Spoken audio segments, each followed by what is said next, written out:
మంత్రివర్గ కూర్పులో నారా చంద్రబాబు నాయుడు మరోసారి దళితులను మోసం చేశారని సిపిఐ రాష్ట్ర కార్యవర్గ సభ్యులు తాటిపాక మధు విమర్శించారు.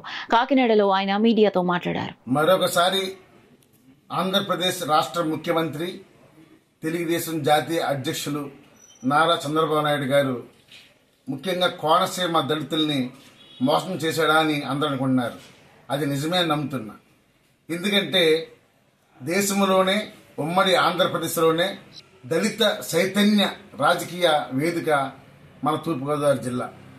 దాంట్లో ముఖ్యంగా కోనసీమ ప్రాంతం దళితులకి చైతన్యానికి మారిపోయారు. డాక్టర్ బాబాసాహెబ్ అంబేద్కర్ కూడా నడిచిన నేలది.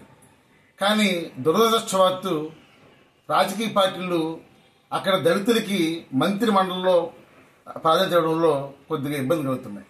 ముఖ్యంగా తెలుగుదేశం ప్రభుత్వం జిఎంసి బాలిక తర్వాత ఇప్పటి వరకు ఎవరికి కూడా ఒక దళితులకి ఒక సమితి స్థానం కల్పించలేదు. నిన్న జరిగిన మంత్రి మండలి చూస్తుంటే చాలా ఆశ్చర్యకరంగా ఉంది. ఇందులో ఉమ్మడి జిల్లాలో సహజంగా కాపులు, శెట్టి బలిజ, దళితులు చాలా పెద్ద సెక్టర్గా ఉంటారు.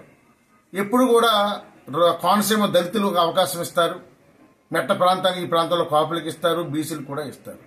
కానీ ఈసారి కాపులకి 2 స్థానాలు ఇచ్చారు చంద్రబాబు గారు. అదేవిధంగా బీసీలకి అవకాశం కూడా ఇచ్చారు.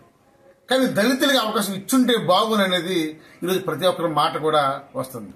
ఎందుకంటే అమలాపురంలో ఆనందరావు గారు 2 సార్లు ఎమ్మెల్యే చేశారు, ఆయనకి ఇవ్వచ్చు. జనసేన రాజుల నుంచి ఐఆర్ఎస్ దేవగారు ఆయనకి ఇవ్వచ్చు. కానీ ఎందుకు ఇవ్వలేదు అర్థం కావట్లేదు. మరోసారి చంద్రబాబు ఆలోచించాలని కోరుతున్నాం. ఖచ్చితంగా కోనసీమ ప్రాంతంలో ముఖ్యంగా ఉమ్మడి తూర్పుగోదావరి జిల్లాలో దళితులకు మంత్రి పదవి ఇస్తే బాగుంటుంది అనేది ప్రతి ఒక్కరి చర్చ కాబట్టి దానికి అవకాశం ఇవ్వాలని కోరుతున్నాం.